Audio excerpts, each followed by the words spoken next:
Yeah. All right.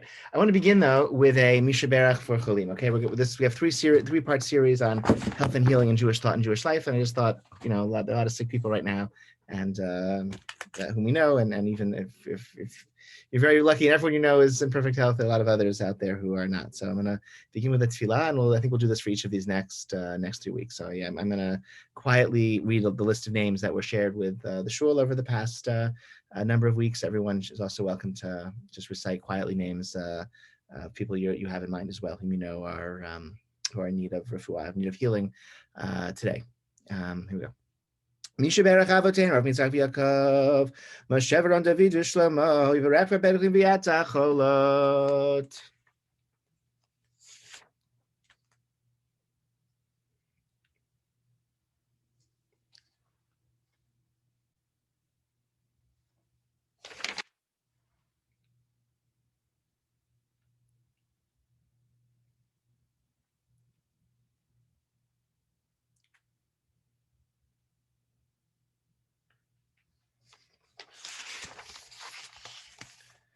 ועבור שכל הקהל מתפללים בעבורם, בזכות זה הקדוש ברוך הוא מרחם להם לאחרים רם ורפאתם להחזיר להחיותם, ישלח להם רפואה שלמה של מכל רעים וכל ידי מתוק של חולי ישראל, פרועת הנפש ופרועת הגוף, השתה בזמן קריב ונאמר אמן. So thank you for that, for that opportunity, and for joining our tefillot as well. Our next class will focus on this tefillah, where it comes from, and what its significance is, and other forms of intervention that have been developed for praying on others' behalf. But I want to have that as an element of each of these classes. Okay, viewers are joining. So our topic tonight is a Talmudic passage. I'll share right now a source sheet with you. I'll share it in the chat so you can open the link in your own windows, and I'll also share my own window, my screen with you. So here we go. Okay, you have the link. You all have. You can take a look, and you can work your way, play around with it as you wish. And I'm gonna at this point share my screen, and we'll dive right in.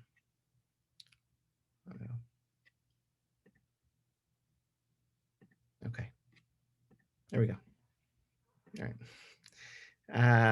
So Hamira Sakanta Misura is our topic. This is a phrase that appears in the Talmud at a number of locations. We'll see like one classic instance where this phrase appears, and it compares the risk to health, sakana, something that's dangerous to our health, versus an isur, something that is prohibited.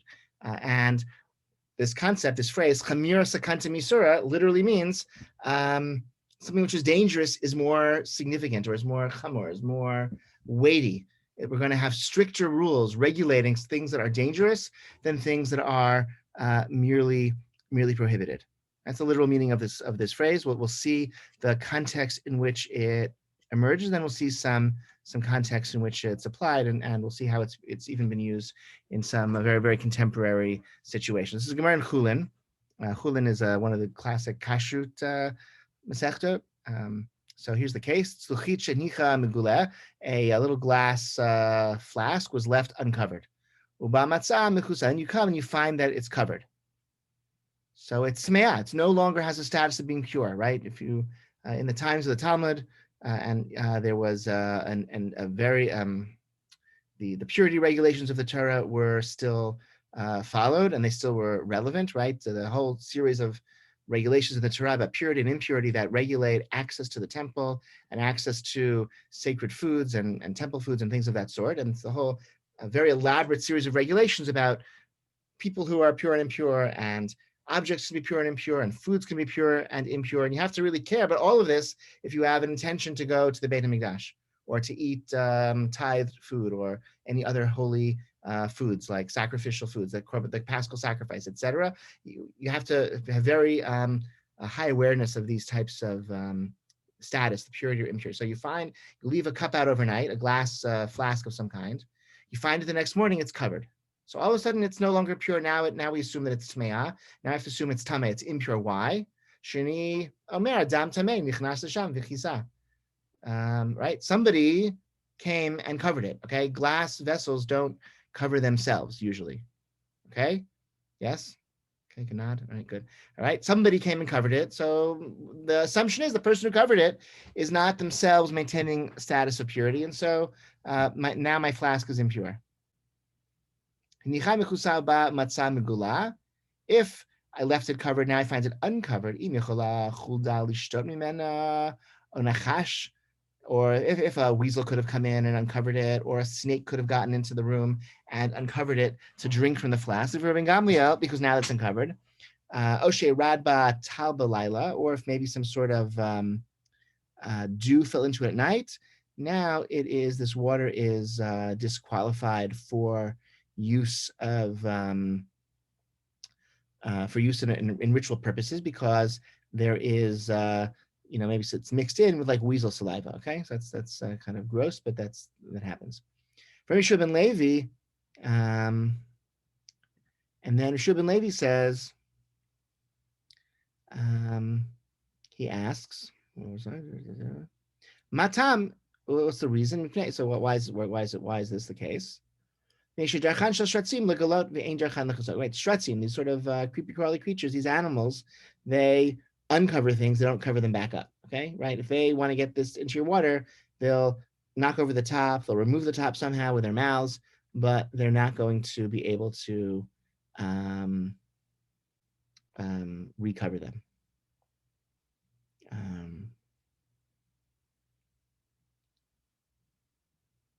Whereas, right? So if the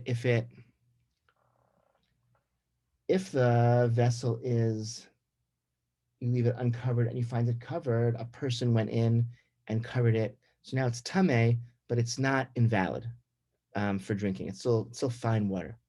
If I left it uncovered, and I left it covered and I found it uncovered, so I'm not worried about it being tameh. No person would have done that. A person would have covered it after he came in or she came in, but an animal had access to it, and now that's a concern. Suffolk my migulim asurim. Okay, Gemara concludes water that maybe was left uncovered is going to be prohibited. Shmamina, I learned from here. Hamira Sakanta misura shmamina. Yes, indeed, we learned that. We derive that. We conclude that that's the case. That something which might be dangerous. What's the danger? Danger is a snake was drinking from your water, and a little bit of snake venom got into your water. That's kind of dangerous, right? That possible risk of snake venom getting into my water is going to be a greater concern than the risk of somebody tameh having access to my water. So this tells us that like the concern of safety of tainted water is a greater concern than the concern of tameh water. Okay, water that was that somebody impure had access to. Okay, quiet. I'm gonna stop sharing for a moment. You can look at each other in the face, or I can at least look at your names. Questions, comments on what we've seen so far? Wait, you're muted. Unmute yourself, please. Yeah. Sorry. Okay, it seems a little like a leap of some sort that, excuse me, if you had water outside and somebody covered it, that actually would be keeping the water safe. And so the fact that it is designed or thought of as being impure is something that good. Thank you for raising that. Yeah. So there are two different. I mean, that's precisely the point. There are two different like axes that we're analyzing. There's the axis of safe, unsafe, and there's the axis of pure, impure. And here they're at cross purposes, and they're in tension with one another because uncovered water means no person touched it. So it's definitely pure. No tameh person from outside my house wandered into my, Sarah and I once, we spent a summer, we spent a summer interning at a synagogue once, years and years ago. And it was a lavish, it was a beautiful synagogue. The grounds where the interns lived in, we lived in this like little shed next door. It was like not very luxurious setting. It was like on the campus of the synagogue. There was like this shed, and next door was this house that they used for like Hebrew school classes, and like like groups, Shabbat groups were in this house. So we were in town, and somebody walked up to us and said, "Oh, we were by your house, and we saw the light on. So we went in to your home and the door was unlocked and we turned off the light.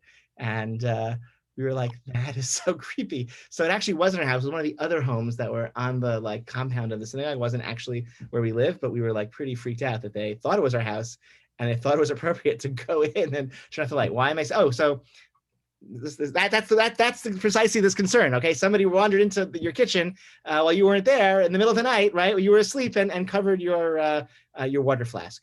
Okay, so that's a impurity concern because a random person who walks in, you can't, like they're probably tamei. They're probably not, just went to the mikveh and preparing to go to the Beit Hamikdash, in 2 days, right? They're tamei. That's one axis. The other axis is that uncovered hasn't been touched by person, but it's been available for snakes to drink from and leave their venom in the water. So the best thing would be if you cover it and it stays covered, right? Because then no snakes get in, and it seems that, and no person tampered with it. That would be the best situation. But if you have this, if you have a situation of some sort of suffix, a sort of doubt, so it seems that we're more concerned, the outcome of this Gemara, the upshot of this Gemara is that we're more concerned by a possibility that a snake has tainted this water with something that is harmful to our health than we are concerned by the possibility that it was tainted by somebody tamei. Okay, so they're two really different axes that here they're sort of operating cross purpose. Okay, questions, comments before we go back to the sheet? Well, Yeah. But in either case, it should be rendered unacceptable, correct? Why? Well, if you have an impure person who's touched, then I would think that should not be applied, even though it said that it seems that impurity should be transferred, right? Yeah.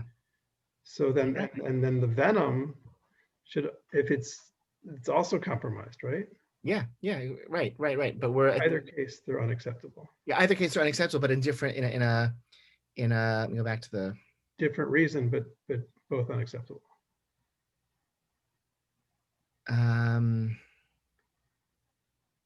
Yes.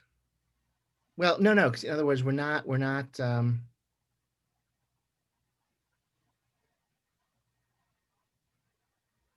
if you left it covered and you find it uncovered, we're concerned that a animal is what uncovered it, and not a person. So because it could have been a person in that case also, right? In other words, the possibility that a tamei person uncovered it doesn't seem to be, and left it uncovered doesn't seem to be a fear that we're going to take very seriously. We are going to take very seriously the possibility that an animal drank from it. In both of these cases, you really have very little evidence, right? You have no evidence. It's entirely circumstantial. You found a somewhat tampered a flask. You don't know if it's tampered by a person or tampered by an animal, but we're going to be a little more strict about the possibility that something harmful to health happened rather than say, oh, no, it was a person, not an animal that left it uncovered. So we're going to, wait, I was a person or was an animal. Let's assume it was the more dangerous one and refrain from drinking it, rather than assume that it was the person, which is tamei but not dangerous. Right? So that's the sort of that leads us to this conclusion that danger is more severe than prohibition, okay? Which in, again, Aramaic is Hamira, Sakanta, Misura, because we're going to like kind of latch on to that risk to health and sort of as being the, they're both kind of far-fetched, right? But we're going to be more concerned about the health risk than we are to the prohibition risk. Okay, ready to move on? Other comments, questions? Okay, let's move on. Yes, I have one. Oh, hi, Marilyn. Yeah, go for it. If you left it uncovered and it's still uncovered, how do you know an animal didn't drink from it? Yeah, sorry, that too. If you left it uncovered, an animal drank it, you can't drink any beverages left uncovered. That's absolutely, yeah, exactly, yeah.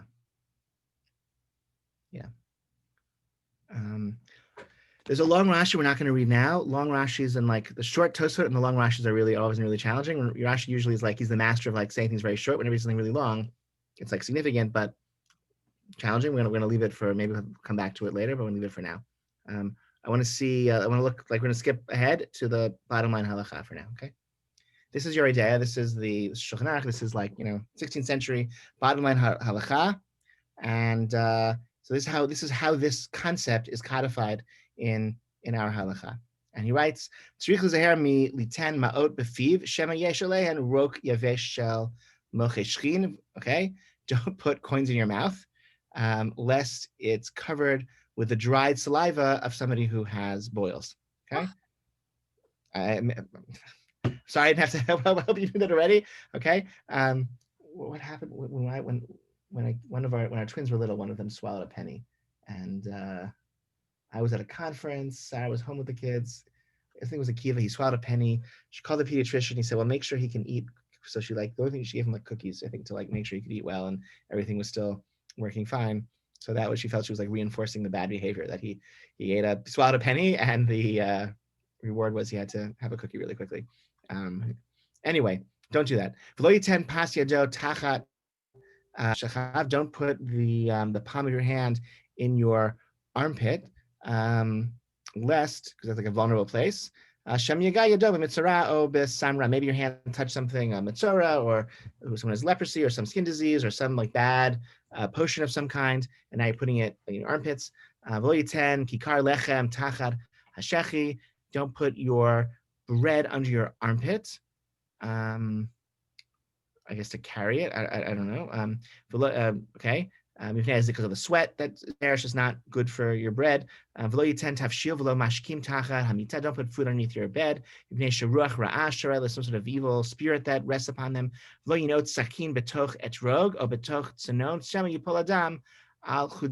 don't stick a knife in an etrog or a radish, lest you fall on its edge and die, right? I don't exactly understand the case there, but put your knives away, okay? Don't leave them in places where somebody could trip and kill themselves, okay? Keep your house safe, keep your kitchen safe. So far, so good, right? I don't know if these are necessarily things that you needed to be told by the Shulchan Aruch. These are all things that you should avoid doing because they are, they're dangerous. Okay? So far, so good? You can nod, okay, thank you for nodding. Okay, now we have the Ramah. So this is the Shulchan Aruch. This is Shulchan Aruch's Yosef Karo. He's writing in 16th century Tzfat and the Galil. And the Shulchan Aruch also is always printed together with the commentary of Moshe Isserlis, who was in Krakow. He's the Ashkenazi gloss to the Shulchan Aruch. Here he's not necessarily giving an Ashkenazi alternative. He's just adding on things that were not unsaid in the Shulchan Aruch. He says, "V'chen yizeher mikol dvarim hamivarim." You should stay away from anything that's dangerous. Sakanta chamir misura. He quotes our Gemara. We should be more concerned with things that are dangerous than we are with things that are prohibited by the Torah. And what does that mean? What does that mean that it's more serious? Just like our Gemara, we should be a suffix, something which might be unsafe. We should be more concerned for that suffix than we are for a suffix that something is prohibited. That's the significance of the that's how it's chamer. That's how it's more severe. That's for the prohibition. You can't walk any place dangerous. Right? This is the case in the Talmud. You can't walk underneath a wall that's going to fall or might fall. You can't walk alone at night in unsafe places. You can't drink water from rivers at night. You can't drink directly from the tap in the fountain in the town square, whatever. Okay, these are all dangerous things.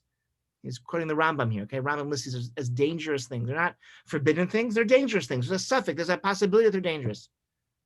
There's a common custom not to drink water during the equinox. Okay, that's dangerous. Some of these things seem a little more dangerous to me than others, but these are all things that he thought were dangerous. The earlier sages taught us okay, we shouldn't change any of these practices. And he quotes you the Vudraham, the Mordechai, the Rokeach. These are early, not the Avudraham, but the Mordechai and the Rokeach and the Maharil. These are early Ashkenazi halachists, poskim, scholars. Further. Also, they wrote, these earlier sages, in the context of how do we stay safe and avoid danger. Whenever there's a plague in town, leave the town. You should leave the city when the pandemic begins, not when it's over. All of these things are because they're dangerous. Anybody who cares about his soul, cares about his life, you should stay away from all these dangerous things. It's forbidden to rely on divine intervention, forbidden to rely on a miracle, or to place his life in danger. In anything like this, and see Choshen Mishpat for further elaboration. She said one more case in Shulchan Aruch, pretty the famous case. Ben Basar Ledagim, Chavali told you mishkef to wash your hands between meat and fish. Mishum de kasher ledavar acher, it has caused some danger in some unspecified way, some other matter. The Hamira Sakanta misura, right? We're more concerned about something dangerous than something forbidden. There's no prohibition in the Torah against having fish and meat together, but it's dangerous to have fish and meat together. It doesn't say why. I don't know why. It's a physical danger, and so we don't do it. Okay, you have to wash your hands between them. And we do this, right? After you have the gefilte fish, you take away the forks and wash them, or give you different forks. Okay, rinse out your mouth. Have some scotch between the gefilte fish and the fleischigs. Okay, I'm gonna stop my screen. Comments, reactions so far. How are we doing? The question: why do you need the principle if you already have of a chai behem? How is Chamir Sakanta Misura expanding on this principle? Is it a certain verse uncertain? Yeah. So Goldie points out we have a mitzvah in the Torah. Well, no. The chai behem is the chai behem, I think, is my understanding is that it's deployed. It's, the Torah says these are the mitzvot and you shall live by them. Chazal say, the rabbis say you should live by them and not die by them, which I think means we violate prohibitions in the Torah when if abiding by those prohibitions would put ourselves in danger. If you're starving and the only food you have is something non-kosher, so l'chai behem, right? You should live by them and not die by them. You can violate the prohibition if life is in the danger. Nishmarta means, seems there's a mitzvah to do healthy things. So how is that different from this, which is chamir sakanta misura? I think the difference is the suffix, the doubtful, the question, right? Nishmarta is a general religious obligation to stay healthy and watch over our health. This principle is sort of saying, look how far that goes. It even extends to something that is a suffix, is not a certain risk, it's a potential risk. And in contrast to the way that we treat potential prohibitions, we are going to be more serious and restrictive when it comes to potential dangers. Buy that? Sure. Venishmartim is a negative. It's like take care. So that also sounds like a stay cautious kind of principle. Maybe it's like underneath this heading, and if we were looking for a source in the Torah, minayin shechamir sakanta miisura, you'd say venishmartim ma'od l'nafshotechem. And I'm wondering if they're connected or if they're definitely connected. We'll see how they're deployed. I think we'll see. I think later in the sources we'll see it deployed. To me, one is sort of more of a positive. Nishmartim is like, here's what you should do. What you should do, you should mind your health. And right. So it strikes me that we don't even need Hamira Sakanta Isura, right? Of course you do. That's a positive Take care obligation. Of your life, right? No. It's a positive obligation to be healthy versus we're going to avoid dangerous things even more than things that are treif. Right?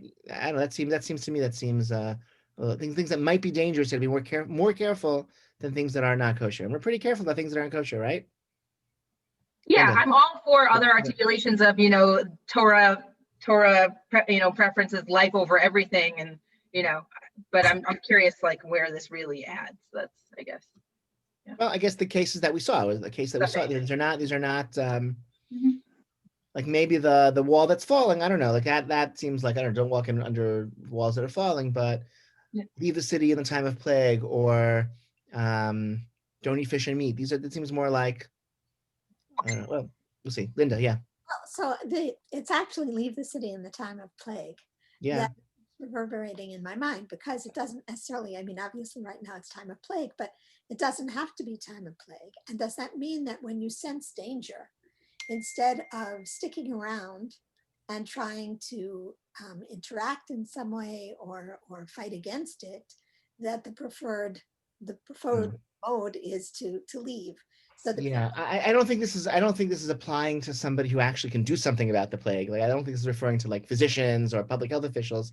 I think this is like all the rest of us, or imagine like in 16th century Krakow, like what could one do in the face of a plague? Like they had no idea, right? I mean, it was really no, I do understand that logic. I mean, I understand that, in 16th century Krakow, or, at yeah, any point in history when things are happening, they're happening, and yeah. obviously, good advice, don't stick around. But on the other hand, sometimes you take these arguments, these statements, and you try and put them in a different kind of context to influence behavior. And to me, it's sort of questionable, and All right, not. good. So let's great, awesome. So let's hold that question, hold that thought, and let's go further. Anyone else? Okay, great. That's a great observation. Let's go further and see what we discover. All right. Let me number the sources so that helps. Okay, great. Source 5. Sam Sofer. So he's Sam Sofer is 19th century in Pressburg. So he says, what does this mean that we're going to be more, concerned about danger and prohibition? They're like different things. So he's achila kal lavin. It's very easy to understand actually. Bisura filu yizdamenlo memiut trefot einlo avon. Right? If you do everything right and you keep a kosher kitchen and you know eat only in certified kosher restaurants, only have certified kosher products, if you do all the precautions and somehow there's like a little bit of treif stuff that like infects your food, ain't no avon, you haven't done anything, like God doesn't care, or God forgives you. You don't have any iniquity that you're bearing because of that. Asher ain't no avon asher chatak the Torah aseh lismoch al haro, because it's the Torah itself that tells us follow the majority, and non-kosher things get nullified in 60 times their volume, and all the other rules of kashrut, that we study, that we base for setting up our kosher kitchens, right? So that all comes from the Torah. The Torah itself tells us follow the majority, and things are nullified in majorities. So umisha hizir al hatrefa hu hitir lismach aruba. Okay, it's the very same person, right? It's all from God. It's all from the Torah. The Torah says don't eat treif, and the Torah says, but you're allowed to if it nullified in a majority. So in a case of Sava, I don't know, it fell in, I'm not sure. And so you follow the rules, you do what you're supposed to do, and those rules that provide for like an accommodation, like live it life in a world with lots of treif stuff, like that also is from the Torah itself. It's all from the same Torah that told us it was forbidden, also told us here's how you can eat. And these are the circumstances. So if something goes wrong and you end up eating treif food, like that's okay, because the Torah that tells you it's treif also tells you you're allowed to eat it under these circumstances. Masha'ain can be sakana. It's very different when it comes to risk of health. Okay, like if you do something that like has a 1 in 1,000 chance of being really dangerous, if your parachute doesn't open, you can't you're not going to get your life back. If by saying, oh well, most the chances of parachute malfunction while skydiving are less than 1 in 60, so this shouldn't happen. That doesn't work. Like you can't argue with gravity and say my parachute's supposed to open. The chance that it wouldn't is less than 1 in 60. So that to me is really that Rabbi Goldie, that's like maybe I think also an answer to this question. What this phrase is telling us is that fundamentally, like the dynamic is different. Okay, like the logic is different when it comes to prohibitions, when it comes to health. I have my friend Rabbi Aaron Frazier pointed this out with some of these like the logic of halacha and the logic of public health are really like in opposite directions, right? The example of an Eruv, right? If you once you've investigated and you say, I trust this Eruv, I trust the rabbi, I trust the team that inspects it, I understand the halachic leniencies they do and don't accept, and once I've made that decision, I don't have to make any other decision. Like, I trust it to go to shul but not to visit a friend. I trust it for that. No, like I've made one decision, hopefully a wise, educated decision. I'm going to trust this Eruv. That's the only decision I make. When it comes to public health, it's really like the opposite. Like I could say, well, I'm going to be comfortable, putting on a 2-layer cloth mask and going grocery shopping for 30 minutes once every 2 weeks. And But that doesn't mean that I should also feel comfortable with that same precaution going to a hardware store or going to shul or going to socialize with a friend, because each of those activities has the same risk, let's say, but the risks accumulate, right? Like it's every additional 30 minutes that you're indoors with other people, right? You're adding risk to yourself. It's an added contact. So unlike the Eruv, where it's like one decision, it's like, okay, like this Eruv seems reasonable, like this rabbi seems reliable, I'm going to carry in this Eruv, so I can carry once, I can carry 100 times. It's like, it's all one judgment call that I make. But I think we often, like from Jews, maybe apply that kind of logic also to like our, our safety measures. Like I feel comfortable, going grocery shopping with a 2-layer cloth mask, and therefore I should also feel comfortable doing everything else, which is of a significant similar risk level. But really, it's the opposite, because risks add on, right? Every additional minute that you're indoors with somebody else is an additional risk. It's really the opposite dynamic. I think that's some stuff is getting at, right? Right, you can't, when it comes to halacha, like the system itself has rules for the parameters of strictness that we're supposed to apply. And once it's less than a 6, I know for sure that a piece of bacon fell into my chillins, but I know for sure that, and it hasn't come out, right? It just melted away. So it's in there somewhere. But this very same Torah that says don't eat bacon also told me I'm allowed to eat every last drop of this chillins, because that bacon was nullified in 60 times its volume. So that's a dynamic that exists in the mitzvot of the Torah. That dynamic does not exist with like dangers we encounter in the world. Okay, again, you can't, if your parachute doesn't open, you can't complain and say, we're supposed to open, the odds that it wouldn't open are less than 1 in 60, like this is not right? That, you could say that, it's not going to help, okay? That's a very different dynamic when it comes to risk to health and prohibitions. Yeah.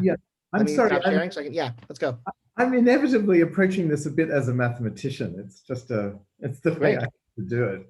So, I was following you until you mentioned the parachute, because I see one difference between an Eruv and virus is the amount of virus is cumulative. It's not on or off, whereas the Eruv is on or off. But then you brought up the parachute, and the parachute is also on or off. So it destroyed my understanding of what you were saying. I see. So it's that, right. So it's actually three different paradigms, because when it comes to a virus, every choice I make is an additional risk benefit analysis. And the more that I do, it's like a greater cumulative risk, even if each individual action is the same level. It's a level 4 on the risk scale, but I do it. Yeah. It's worse than that. Even after you've already been exposed to virus, more exposure to virus is more dangerous. Right. Correct. It's like it adds up. So for every virus risk that you expose yourself to, it should be a separate decision. Like just because I went to the grocery store doesn't mean I should go to the hardware store. In fact, it's the opposite. Because I went to the grocery store, I should not go to the hardware store. When it comes to halacha, we do well. So if I use the Eruv to go to shul, I should use the Eruv to bring a bottle of wine to my friend's house. When it comes if I've followed the logic this far, I assume that using a parachute, unless it's part of your work, is sort of for recreation, is not really a good idea. I am discouraging skydiving as for recreational purposes. Yes, that is true. I am willing to go on the record and making, yes, that's correct. Okay. Yeah. There's like a joke about I'm trying to remember like what, like there's a fire, like a full economist and a mathematician and a chemist are in a hotel. You know this joke? Do anyone know the joke? I'm going to ruin the joke. There's a fire, and they each wake up out of the rooms. You know the joke? Can you tell the joke? Because I'm going to ruin it. Miriam, do you know it? I will do my best. Thank you. There's a fire in the hotel, and what is it, a biologist, a physicist, and a mathematician? Sure. I think it's an engineer. I'm going to go with engineer. And the engineer says, oh no, a fire, and grabs the fire extinguisher and puts out the fire. And in his room, and then in the next room, what did we say? Mathematician, engineer, economist, I don't know, mathematician, biologist. Oh, I don't know the economist version. Okay. I can only get us to the punchline. I can't get the middle. Sorry. Fine. Go. Okay, so the second person does something, and it I suppose it's mildly funny. And then we get to the mathematician who's aware of his colleagues, what his colleagues have already done, and says to himself, as the fire is growing in his own hotel room, this problem has already been solved, and goes back to sleep. Or a solution exists is the version I Solution heard. exists. Yes. Thank you. Very good. All right. Thank goodness you're here to correct me. Okay, thanks. Anyway, that was also not so relevant. Okay, let's go. Any other comments before we go back to some more sources? All right. I like the honesty they're employing about our legal fictions, right? They're like, yeah, like legal fictions that we use in the law aren't capital. I mean, let's not get truth involved, but you know, they're Well, just they're like true- legal fictions are legal fictions, and then we can't apply them when it comes to health concerns in a blanket way, the same way we might in halacha.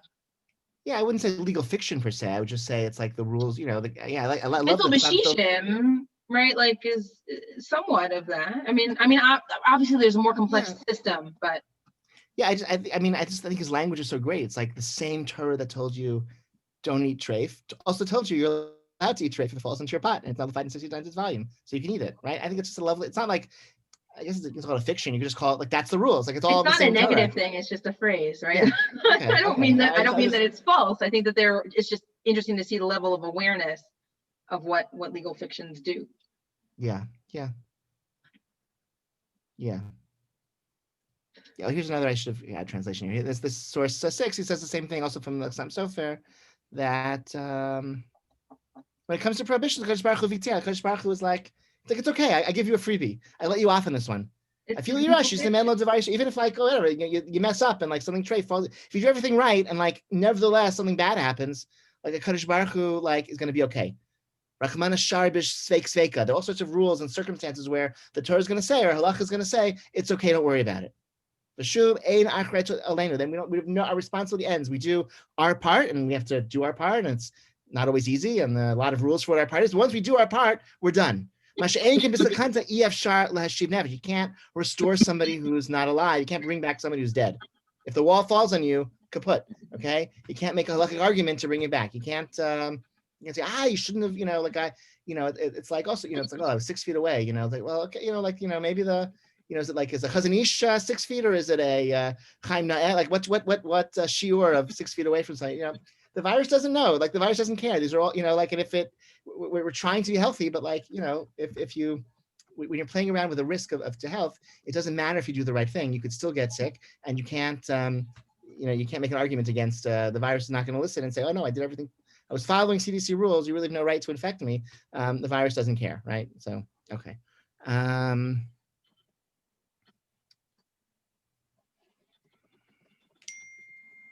Let's see.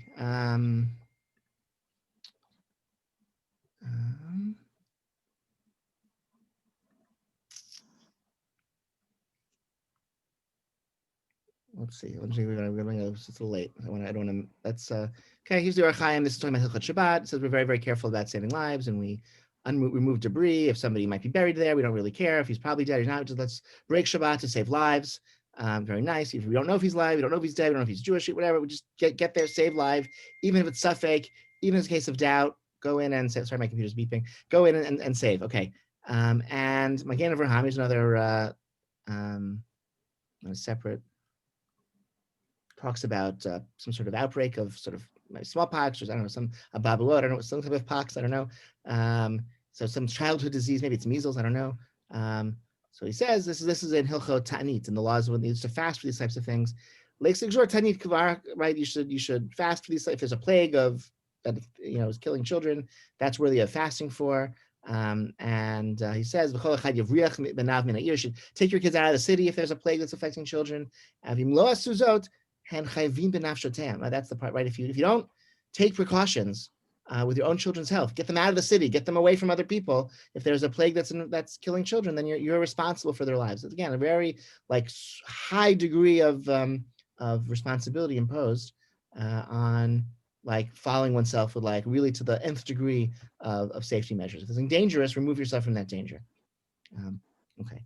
The next few paragraphs we'll sort of try to skip. This is an essay. I think this, and if you have the link, this should be a live link. You can get the full essay. This is Rav Asher Weiss, who is a very important posek in Israel, who does like a week of several classes throughout the week, but he does like a parsha-based shiur every week, and it's written up, and I get an email every week. I love it. Half of it is about halacha, and half of it is about some sort of agadic, like sort of theme of the Torah portion. So this is from Parsha Breshit. Okay, why Breshit? Why is this a topic why was this a topic that he wanted to discuss and learn about in Parsha Breshit? What's the tie-in for Breshit? The snakes. Okay, the snakes that are okay. The snake is cursed. So the snakes are the water infecting our water. Okay, in the earlier source. So he's commenting now on this idea that we saw already in the Ramah in Shulchan Aruch, that you flee from the city, right? This is Linda. This is going to go back to your point, Linda. Why do we flee the city rather than stay and do other things? So okay, so this idea of fleeing from the city, it's found in the Zohar, so in mystical sources. Okay, it's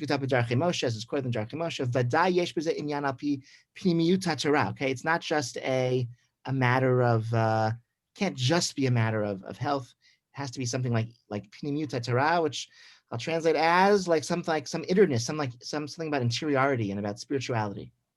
Is like implicit in this call to flee the city. What do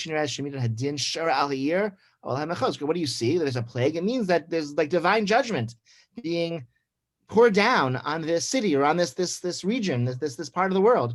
So like you want to get out of there. But what are you fleeing from? You're fleeing from din. You're fleeing from God's strict judgment. That's what you're trying to avoid.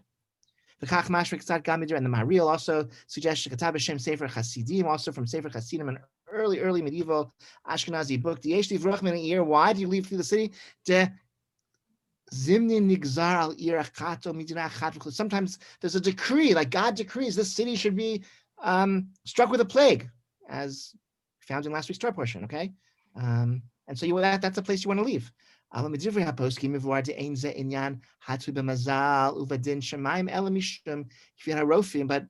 also it seems from our halachic scholars that this is actually not something that depends on like the constellations, or it's not like God deciding there's going to be a plague in this city or that city. Rather, that's basically based on what the doctors say, that plagues are caused by kilkul avir, something like is bad in the atmosphere, which we would call viruses are spreading, but in their language was kilkul avir, something wrong in the environment.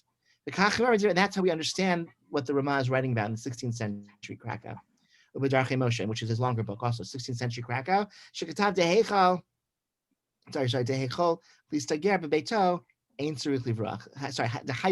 If you're able to quarantine inside your home, you don't have to flee.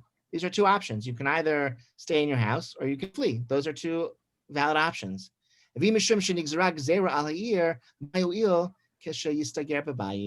Right? So in other words, you have a trend of thought which is suggesting that the reason why I flee from the city in a time of plague is because we're trying to avoid God's wrath that is on that city. Let's get out of there, like before the lightning comes. But you can also say you can like quarantine in your own home. So if it were about God's wrath being put on the city, being in your own home would not be safe. It must be that actually plagues are not caused by divine wrath or by constellations, but are caused by something infectious in the air or something unhealthy in the air. And if we can stay home, then that's also fine. And many poskim say this. They say, they say the reason why we have to flee the city is because there's something rotten and corrupt in the air, which is what people thought plagues were caused by. Before the modern germ theory was developed, people thought plagues were caused by bad air. And this is in the Magen Avraham, etc. And how wonderful, he writes, how wondrous are the words of our sages. God like gave God's secrets over to those who revere God.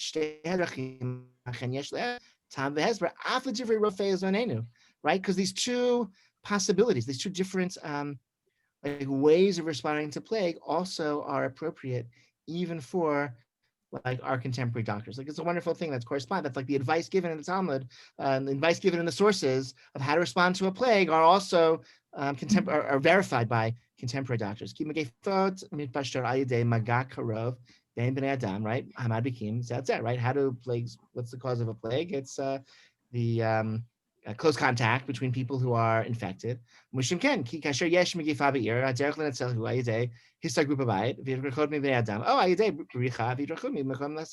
there are two possibilities. One possibility is you flee to someplace else. The other possibility is you stay at home.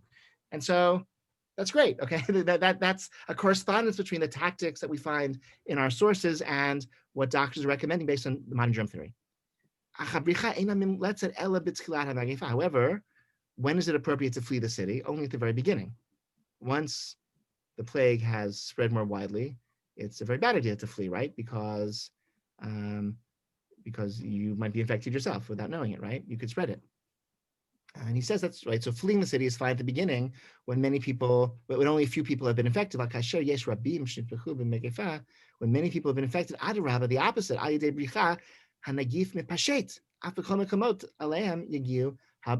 If everyone's fleeing and they're already infected, they're going to spread the disease even farther. It's even worse. Not only are you not stopping its spread where you are, but you're actually spreading the disease to other places. And he writes, so in fact, in the Talmud we say, in the Talmud it says if there's a plague in the city, kanes raglecha, which means go outside. So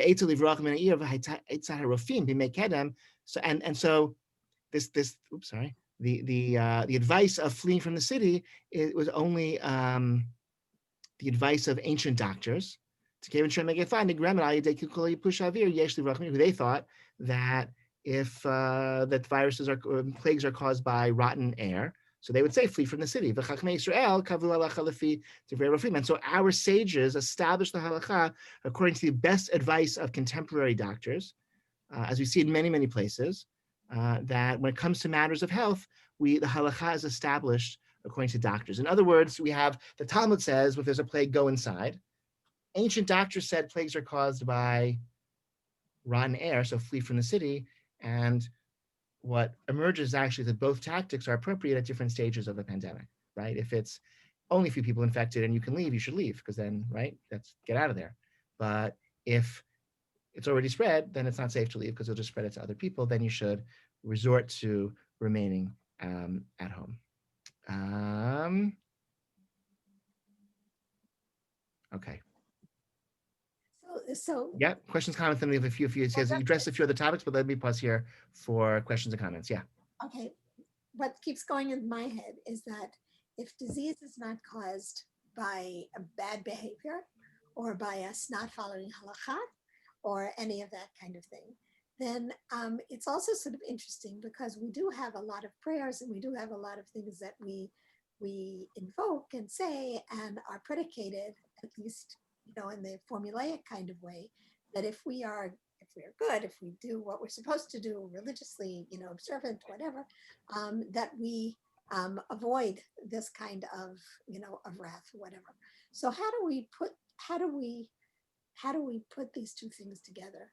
The understanding that in fact disease is not caused because of our poor behavior or because we have done something horrific, and so the wrath of God is coming down on us.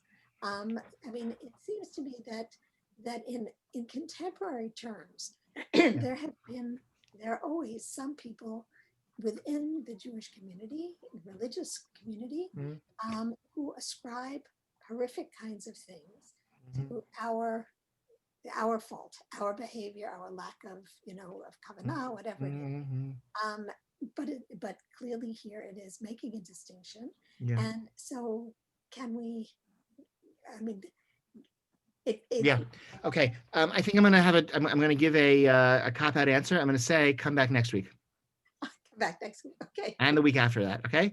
Next week, we're going to talk about prayer and other ritual interventions on behalf of sick people, right? Like many women have, or men too, I guess, have the practice of separating challah with sort of kavanah for healing.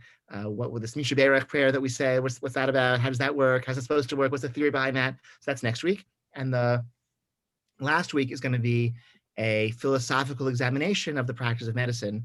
If illness, as the Torah suggests in some places, is a form of punishment, and if if obedience to God leads to health, then why should we engage in medical therapy rather than repentance, right? And so that'll be the third week. So your questions are very germane, but I'm going to push them off till next week and the week after. So please come back, okay? And everyone should come back. But okay, let's go back to what Russia. Right. So back to share screen. Okay, we're now in. All right. If you can see my little arrow pointing this. Here's our paragraph.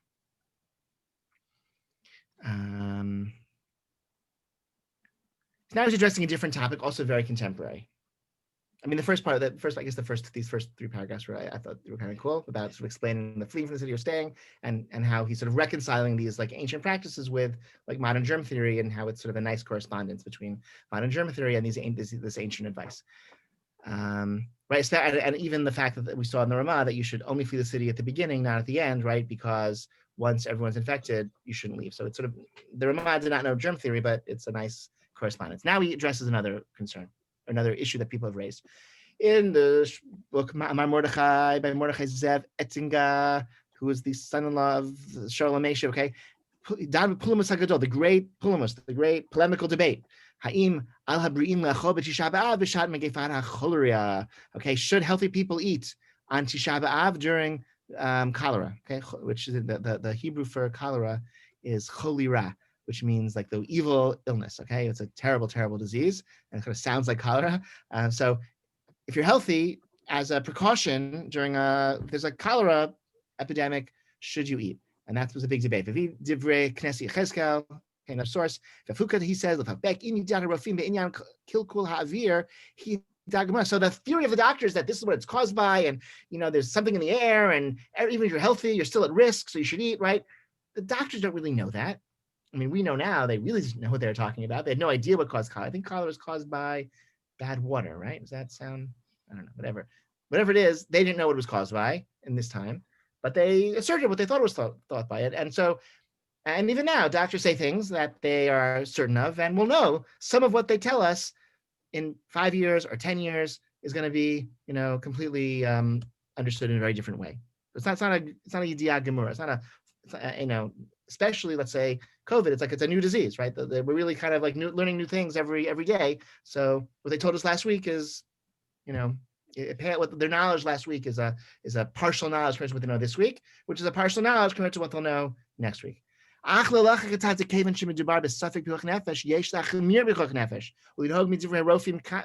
when it comes to risk of life, we're going to be cautious to the most, right? Even though the knowledge is imperfect. Right? And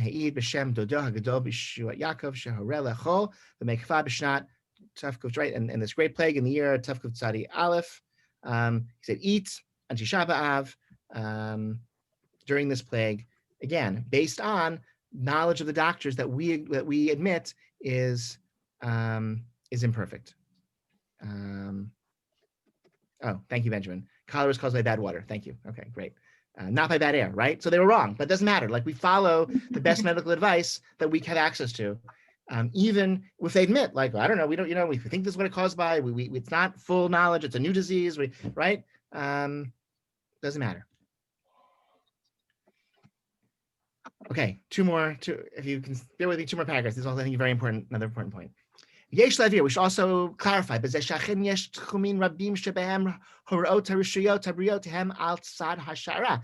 often, like the doctors themselves, the health authorities themselves are admitting, they'll tell you that what their advice is based on is just hashara. Hashara is a estimation.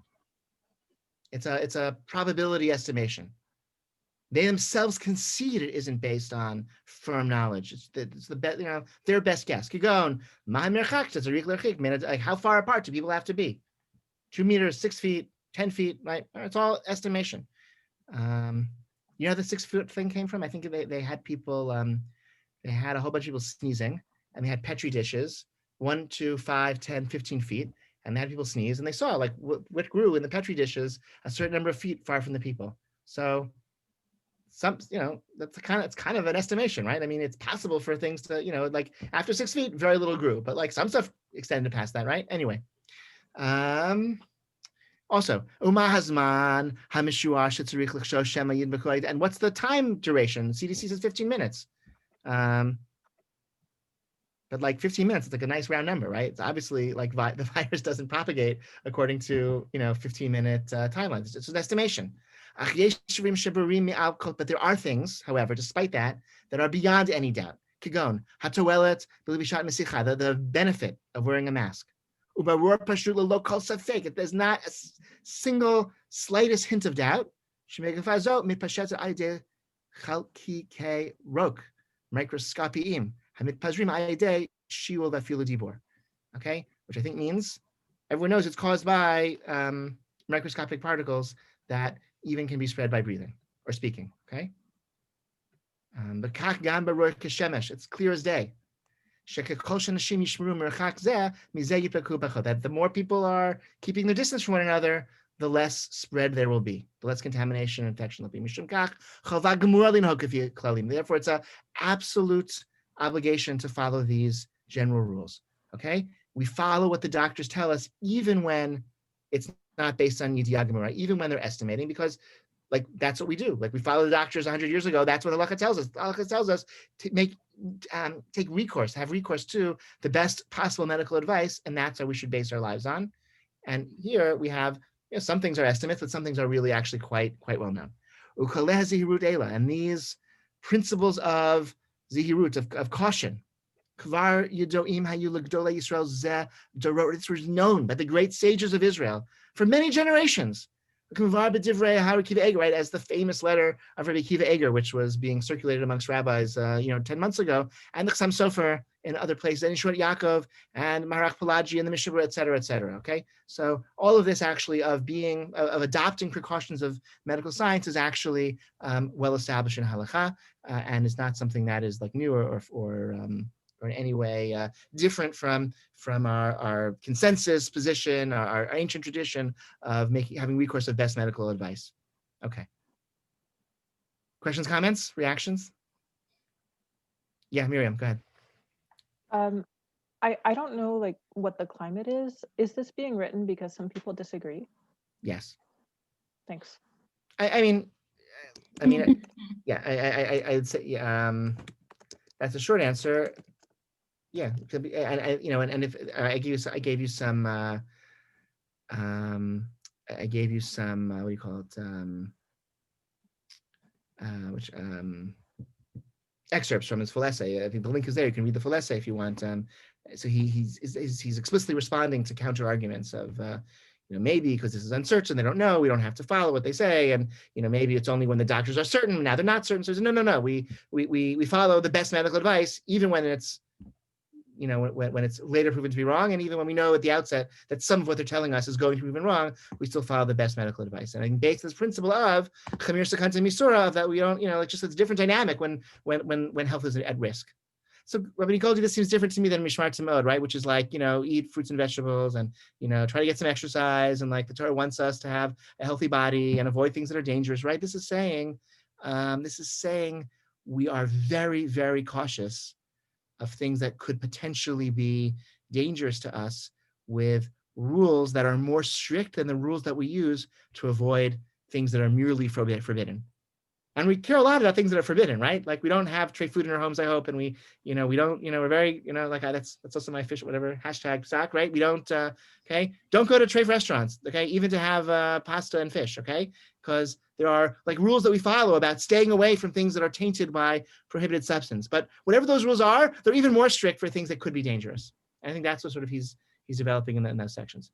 Yeah, no, I think it's about that legal system. It's like, don't apply our legal reasoning to areas of sakana. I think it's a really strong takeaway. And I think Jews do it a lot. I think like that's, we sort of used to think like the case with the Erev. We said, well, if I do this, I can do that, right? Or if I, somebody, or if I, they say 10-day quarantine. So because since I started already before sunset, that's day one already, and I all these rules we have for counting whatever your Shiva Nikiyim or counting Shvira, whatever. It's like, okay, well, it's your shloshim, whatever, it's like, well, I got it in before sunset, so that's day 1 already. And then I wake up in the morning, that's day 10, my quarantine's over, right? It doesn't necessarily follow that. The virus doesn't follow our halachot necessarily. Just real. That's how wicked it is. It doesn't even follow these halachot.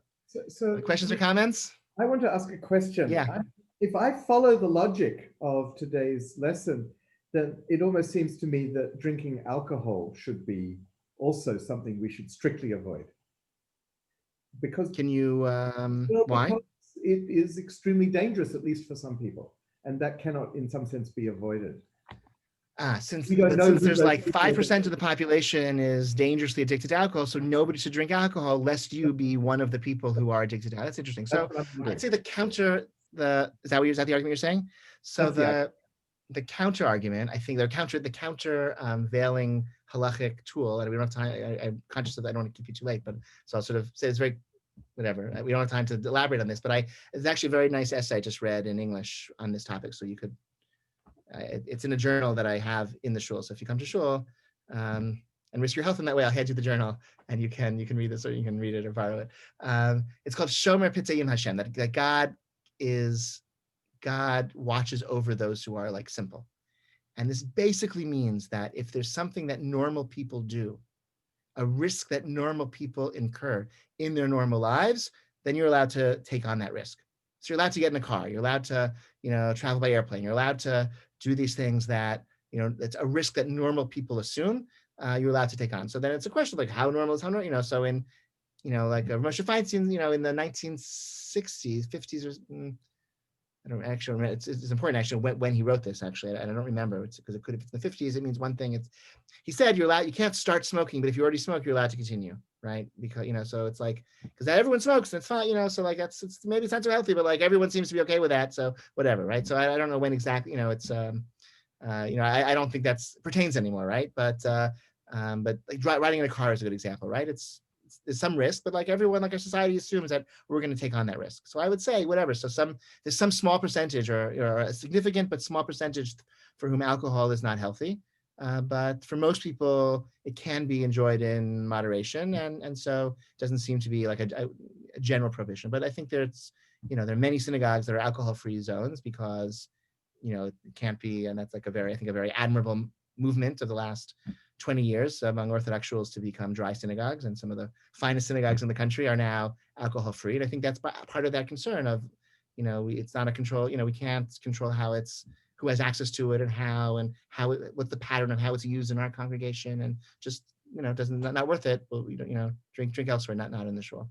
And I would say if you host, one day, if you host a Shabbos meal, you should always have like a non-alcoholic option as any beverage, like have grape juice in addition to wine for Kiddush and other beverages for people to drink at your meal.